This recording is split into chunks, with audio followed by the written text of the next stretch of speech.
à tous et bienvenue dans Génération Nomade, le podcast qui parle de liberté, de famille et d'aventure. Je suis Aurélie de la famille My Nomade et chaque semaine je vous emmène à la rencontre de familles incroyables qui ont entrepris le projet fou de réaliser leurs rêves.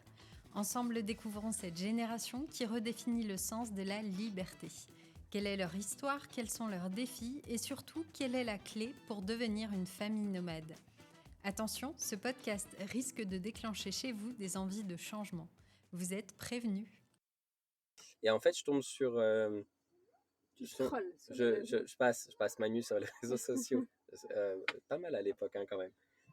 Et je tombe sur je tombe sur un post sur Facebook d'une famille qui est en Afrique avec ils avaient 2 enfants, un 4x4, une remorque, une tente de toit. Et je me dis, mais Incroyable. ça, c'est un truc, mais c'est canon, c'est trop bien ce truc-là.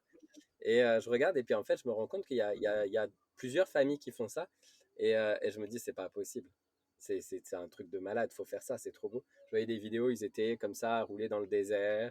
Ils ouvraient leur tente pour dormir en plein milieu de la savane. Je me disais, mais c'est terrible.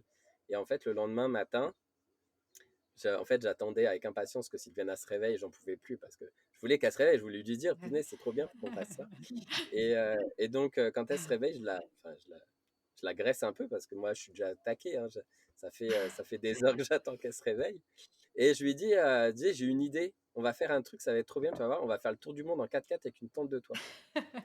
Et puis, ouais, je pense que la phrase, à peu près, ça devait être un truc du genre, t'es complètement taré, tu vas nous faire rentrer. Et là, tu veux qu'on parte comme ça, alors que tu me disais que tu voulais ton confort de la ville, que tu avais perdu, machin. Et là, tu vas aller te foutre au milieu de nulle part dans un 4x4 avec ta tente de toit.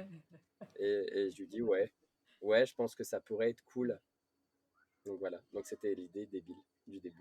Il se passe quoi dans ta tête, Sylviana ? Oh bah, du coup, je me dis, il est fou, en fait. Enfin, ou du coup, j'ai loupé un truc. Il est fou. Et en fait, j'ai réfléchi. Alors, moi, je suis aventurière. J'aime bien, moi, que ça bouge et tout ça. Et j'ai été habituée à bouger avec mes parents quand j'étais enfant. Ouais. Et du coup, il m'a pas fallu très longtemps pour lui dire, bah, ok. La seule chose, c'est qu'il faut qu'on gagne de l'argent sur la route parce qu'on n'a pas d'argent de côté. Donc, il faut qu'on trouve le moyen de gagner de l'argent et on voyage et moi, je te suis où tu veux. Donc, il me dit, bah, ok, on fait ça. Et puis, je lui dis, il faut qu'on en parle quand même aux enfants parce qu'on n'est pas tout seul, on est quand même 5. Donc, le soir même, on organise un petit apéro dînatoire avec les enfants. On leur parle de cette idée, de ce projet. Et là, ils sont hyper enthousiastes. Mais oui, ça va être trop bien, c'est génial.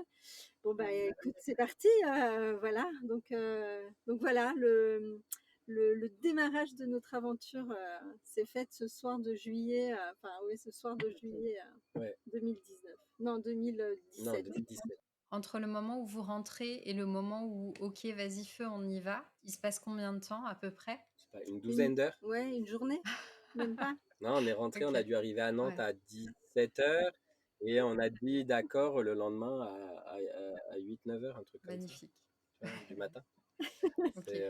Et donc là, du coup, c'est un énorme challenge parce que ça veut dire il faut construire tout ce projet, mais aussi, c'est ce que tu disais, professionnellement parlant, ça remet les cartes un peu sur la table et il faut tout refaire. Comment ça vous fait pas peur cette étape-là à ce moment-là ?